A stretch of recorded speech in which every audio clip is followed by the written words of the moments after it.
Hi friends, അപ്പോൾ ഇന്നത്തെ video എന്ന് പറയുന്നത് നമ്മുടെ വീഡിയോസ് അപ്ലോഡ് ചെയ്ത് കഴിയുമ്പോൾ നമ്മുടെ സബ്സ്ക്രൈബേഴ്സ്, ഫ്രണ്ട് സർക്കിളിലുള്ള സബ്സ്ക്രൈബേഴ്സ് ശ്രദ്ധിക്കേണ്ട കാര്യങ്ങൾ, പിന്നെ നമ്മുടെ ഫ്രണ്ട് സർക്കിളിലുള്ള സബ്സ്ക്രൈബേഴ്സിനെ നമുക്ക് ഒരു 3-4 കാറ്റഗറി ആയിട്ട് നമുക്ക് തിരിക്കാം. അതിനെപ്പറ്റിയുള്ള കാര്യങ്ങളാണ് ഇന്നത്തെ വീഡിയോ ഞാൻ പറയാൻ പോകുന്നത്. അപ്പോൾ വീഡിയോ തുടങ്ങുന്നതിന് മുമ്പായിട്ട് yo guys, welcome back to പുതിയ വീഡിയോസ് ഓഫ് സിബിൻ വ്ളോഗ്സ്. അപ്പോൾ വീഡിയോ തുടങ്ങുന്നതിന് മുമ്പായിട്ട് ഒരു കാര്യം പറയാം, ആരും സ്കിപ്പ് അടിച്ച് പോകരുത്. സ്കിപ്പ് അടിച്ച് പോയി കഴിഞ്ഞാൽ നിങ്ങളെ കൂടെ ബാധിക്കുന്ന ഒരു വിഷയമാണ്. അത് എൻ്റെ അനുഭവത്തിൽ നിന്ന് വന്ന ഒരു കാര്യം നിങ്ങളോട് ഷെയർ ചെയ്യണം. അപ്പോൾ നിങ്ങൾ സ്കിപ്പ് അടിക്കാതെ കാണുകയാണെങ്കിൽ നിങ്ങൾക്ക് കൂടെ അതൊരു ഗുണമുണ്ടാകും.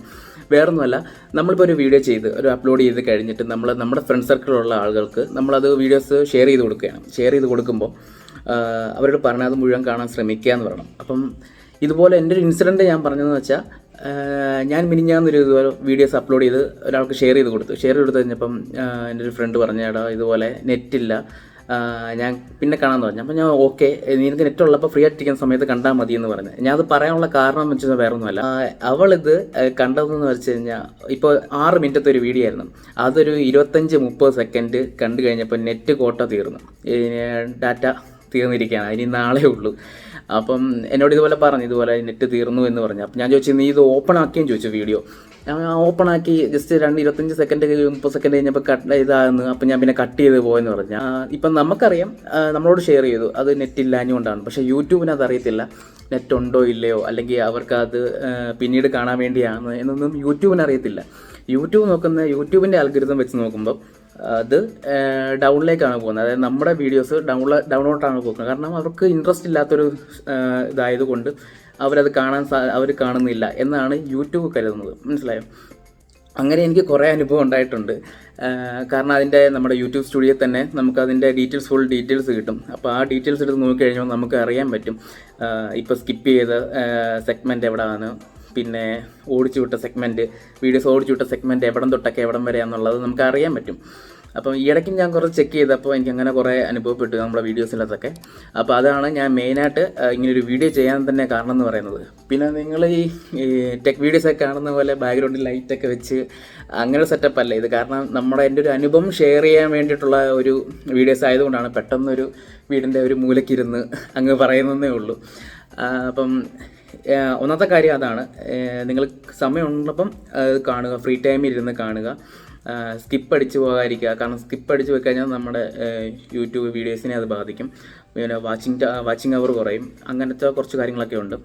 പിന്നെ അടുത്തതായിട്ടെന്ന് പറയുന്നത് കാറ്റഗറി ആയിട്ട് നമുക്ക് സബ്സ്ക്രൈബേഴ്സ്, നമ്മുടെ ഫ്രണ്ട് സർക്കിളിലുള്ള ആൾക്കാരെ കാറ്റഗറി ആയിട്ട് കുറച്ച് തിരിക്കാം. ഒരു 3-4 കാറ്റഗറി ആയിട്ട് തിരിക്കാൻ പറ്റും. കാറ്റഗറി എന്ന് പറയുമ്പോൾ നമ്മൾ വീഡിയോ കാണുന്ന നോർമൽ സബ്സ്ക്രൈബേഴ്സ്, അവരെ നമുക്കങ്ങ് മാറ്റി നിർത്താം. ഒരു കാറ്റഗറി അത് എപ്പോഴും നമുക്ക് കാണുന്ന ആൾക്കാരാണ്. നോർമലായിട്ട് നമ്മൾ വീഡിയോസ് ഇട്ട് കഴിയുമ്പോൾ നമുക്ക് ആൾക്കാർ കാണും. പിന്നീട് ഉള്ളതെന്ന് പറഞ്ഞു കഴിഞ്ഞാൽ നമ്മുടെ ഫ്രണ്ട് സർക്കിളിലുള്ള സബ്സ്ക്രൈബേഴ്സാണ്. അതായത് നമ്മുടെ റിലേറ്റീവ്സ്, ക്ലോസ് ഫ്രണ്ട്സ്, അങ്ങനെയുള്ള ആൾക്കാരാണ് ഫ്രണ്ട് സർക്കിൾ എന്ന് പറയുന്നത്.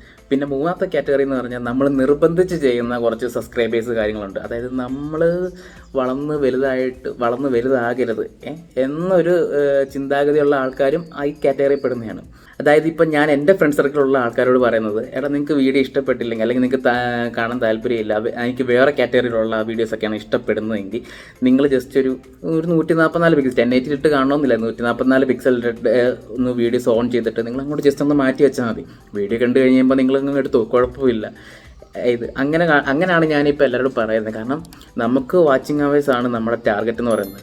കാരണം കഴിഞ്ഞ വർഷം ഡിസംബർ വരെ മോണിറ്റൈസേഷൻ്റെ അവസാന വക്കിലേക്ക് എത്തിയിട്ട് അവിടെ നിന്ന് തട്ടിമാറിപ്പോയ ഒരാളാണ് ഞാൻ. ഒരു 3500-4000 കണ്ട് അടിക്കാറായി മോണിറ്റൈസേഷൻ്റെ ക്രൈറ്റീരിയ വെച്ചിട്ട് 4000 വാച്ച് അവേഴ്സ് കംപ്ലീറ്റ് ചെയ്യാറായപ്പോൾ തന്നെ നമുക്ക് ഇയറെൻഡായി കഴിഞ്ഞപ്പോൾ നമ്മുടെ വാച്ചിങ് അവേഴ്സ് എല്ലാം ഓട്ടോമാറ്റിക്കായിട്ട് പോയി. അത് ഭയങ്കര ഒരു വിഷമമായിപ്പോയി.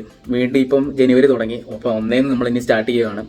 പിന്നെ അടുത്തൊരു ഡൗട്ട് എന്ന് പറഞ്ഞത്, നമ്മുടെ ഫ്രണ്ട്സ് തന്നെ നമ്മളോട് ചോദിച്ച ഒരാളാണ്, നമുക്ക് നമ്മുടെ വീഡിയോ പ്ലേ ചെയ്ത് കഴിഞ്ഞപ്പോൾ തന്നെ സ്റ്റാർട്ടിങ്ങിൽ തന്നെ നമുക്ക് പരസ്യം വന്ന് കാണിക്കുന്നല്ലോ, അപ്പോൾ നിനക്ക് മോണിറ്റൈസേഷൻ ആയല്ലോ എന്നൊക്കെ ചോദിച്ചു. അപ്പം അത് നമ്മുടെ ഓൾറെഡി ഉള്ള ആഡ്സെൻസിൽ സ്റ്റാർട്ട് ചെയ്യുന്ന പരസ്യങ്ങളല്ല, അത് യൂട്യൂബിൻ്റെ തന്നെ ഓട്ടോമാറ്റിക്കായിട്ട് ഇടുന്നതാണ്. അത് നമ്മൾ ഓപ്ഷൻ ഓഫാക്കാൻ മറന്നുപോയി. അതുകൊണ്ടാണ് മെയിനായിട്ടുള്ള കാര്യം.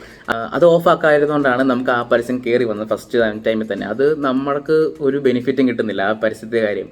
അത് നമുക്ക് പ്ലേ ചെയ്യുമ്പോൾ കാണത്തില്ല, വേറൊരാളുടെ ഫോണിൽ അത് പ്ലേ ചെയ്തപ്പോഴാണ് ഞാനത് ശ്രദ്ധിച്ചത്, ആ പരസ്യം ഇതുപോലെ വരുന്നുണ്ടായിരുന്നെന്ന്. പിന്നെ അടുത്ത കാര്യം എന്ന് പറഞ്ഞാൽ എൻ്റെ ചാനൽ സ്റ്റാർട്ട് ചെയ്ത വർഷം ഏതാണെന്ന് എൻ്റെ കുറേ പേര് ചോദിച്ചിട്ടുണ്ട്. 2018, അതായത് വെള്ളപ്പൊക്ക സമയത്തിന് മുമ്പായിട്ട് നമ്മൾ സ്റ്റാർട്ട് ചെയ്ത ചാനലാണ്. പക്ഷേ നമ്മളതിനകത്ത് വീഡിയോസൊന്നും കാര്യങ്ങളൊന്നും ഇടുന്നില്ലായിരുന്നു. കുറച്ചുകൂടെ അത് കഴിഞ്ഞ ശേഷമാണ് ഞാനതൊക്കെ ഫോട്ടോഗ്രാഫി കണ്ടൻറ്റ് ഇടാൻ തുടങ്ങിയായിരുന്നു. പിന്നെ അത് ചെറുതായിട്ടൊന്ന് ചവിട്ടി. അത് കഴിഞ്ഞ് കുറച്ച് നാൾ കഴിയുമ്പോൾ നമ്മൾ ട്രോൾ ഇടാൻ തുടങ്ങി. ട്രോൾ അത്യാവശ്യം കയറിക്കൊണ്ടിരിക്കുമായിരുന്നു. പക്ഷേ നമ്മുടെ വീഡിയോ ജോലി തിരക്ക് ഇതെല്ലാം വെച്ച് നമുക്ക് ട്രോളിനോട് കോൺസെൻട്രേറ്റ് ചെയ്യാൻ പറ്റുകയില്ല. തക്കം കിട്ടിയാൽ ഇപ്പോഴും ട്രോൾ ചെയ്യും, പക്ഷേ അങ്ങോട്ട് കണ്ടിന്യൂസ് ഇടാൻ പറ്റിയില്ലായിരുന്നു. പിന്നെ ഞാൻ ഓർത്തുന്ന പിന്നെ വ്ളോഗ് തുടങ്ങാൻ ഒരു ചിന്ത വന്നത്. അങ്ങനെയാണ് ഞാൻ ഈ വ്ളോഗിലേക്ക് അങ്ങ് മാറിയത്. ഇപ്പം ഇനി ട്രോൾ പേജും കൂടെ ഒന്ന് ചാനലിലൂടെ സ്റ്റാർട്ട് ചെയ്താലെന്നൊരു ആലോചനയുണ്ട്. പിന്നെ അതുപോലെ തന്നെ അപ്പോഴെനിക്കും ട്രോൾ ഇട്ടുകൊണ്ടിരുന്ന സമയത്തും കുറച്ച് വാച്ചിങ് അവേഴ്സ് കയറുന്നുണ്ടായിരുന്നു. ഇപ്പോൾ ഓർക്കൊന്ന് ട്രോൾ ഇട്ടാൽ മതിയായിരുന്നു എന്ന്. നമ്മൾ ഈ ആദ്യം പറഞ്ഞ പോലെ തന്നെ സബ്സ്ക്രൈബേഴ്സ് നമ്മൾ വീഡിയോസ് കാണുന്ന പോലെ ഇരിക്കും വാച്ചിങ് അവേഴ്സ്. ഇപ്പോൾ ഒരു 6 മിനിറ്റത്തെ വീഡിയോസൊക്കെയാണ് നിങ്ങൾ ജസ്റ്റ് ഒന്ന് 6 മിനിറ്റ് കാണുവാണെങ്കിൽ അത്രയും വാച്ചിങ് അവേഴ്സ് നമുക്ക് കാൽക്കുലേറ്റ് ചെയ്താൽ കിട്ടാൻ പറ്റും. അപ്പം അതുകൂടെ ഒന്ന് ശ്രദ്ധിക്കണം. അപ്പം നിങ്ങളുടെ സബ്സ്ക്രൈബേഴ്സിനോട് നിങ്ങൾ ജസ്റ്റ് ഒന്ന് അതൊന്ന് സൂചിപ്പിക്കണം. അതായത് ക്ലോസ് സർക്കിളിലുള്ള ഫ്രണ്ട്സ് ലിസ്റ്റിലുള്ള ആൾക്കാരെ നിങ്ങളൊന്ന് സൂചിപ്പിക്കുന്നത് നല്ലതായിരിക്കും. പിന്നെ അതുമല്ല, എൻ്റെ വാച്ചിങ് അവേഴ്സ് പോയെന്ന് പറഞ്ഞില്ല. ഇപ്പോൾ എൻ്റെ കറൻ്റ്ലി ഉള്ള വാച്ചിങ് അവേഴ്സ് എന്ന് പറഞ്ഞത് 645 വാച്ച് അവേഴ്സാണ്. അതായത് 4000 വാച്ച് അവേഴ്സിൽ നിന്ന് നമുക്ക് ഇപ്പോൾ ഉള്ളത് 645ആണ്. ബാക്കി ഇനിയും കിടക്കുന്ന വാച്ചിങ് അവർ. വാച്ചിങ് അവേഴ്സിൻ്റെ കാര്യത്തിൽ നമുക്ക് ഇങ്ങനൊരു പണി കിട്ടിയ സ്ഥിതിക്ക് നമ്മൾ വിട്ടുകൊടുക്കാൻ തയ്യാറല്ല. ഈ വർഷത്തിൻ്റെ ടാർഗറ്റ് എന്ന് പറയുന്നത് തന്നെ 4000 വാച്ച് അവേഴ്സ് കംപ്ലീറ്റ് ചെയ്യുക എന്നുള്ളതാണ്. അപ്പോൾ നിങ്ങളുടെ എല്ലാവരുടെയും സപ്പോർട്ട് ഉണ്ടായിരിക്കണം. പിന്നെ അതുപോലെ തന്നെ പുതിയതായിട്ട് ചാനൽ തുടങ്ങുന്നവരോട് ബിഗിനേഴ്സ് ആൾക്കാരോട് എനിക്ക് പറയാനുള്ളതെന്ന് വെച്ചാൽ മാക്സിമം കഷ്ടപ്പെട്ട് വർക്ക് ചെയ്യുക. പിന്നെ അതുപോലെ എന്തെങ്കിലും ഡൗട്ടും കാര്യങ്ങളൊക്കെ എന്തെങ്കിലും ഉണ്ടെങ്കിൽ ജസ്റ്റ് വീഡിയോയുടെ താഴെ ഒന്ന് കമൻറ്റ് ചെയ്താൽ മതി. അപ്പം ചെറിയ ഡൗട്ട്സ് ഒക്കെ ആണെങ്കിൽ ഞാൻ ജസ്റ്റ് കമൻറ്റ് ചെയ്യുക. അല്ല ഇതുപോലെ വലിയ ഡൗട്ട്സ് കാര്യങ്ങളൊക്കെ വരുവാണെങ്കിൽ ഇതുപോലൊരു വീഡിയോസ് സെറ്റ് ചെയ്ത് നിങ്ങൾക്ക് വേണ്ടി അപ്ലോഡ് ചെയ്യുന്നതായിരിക്കും. അപ്പം പുതിയ വീഡിയോസായിട്ട് കാണുന്നതായിരിക്കും. Signing out, CB vlogs.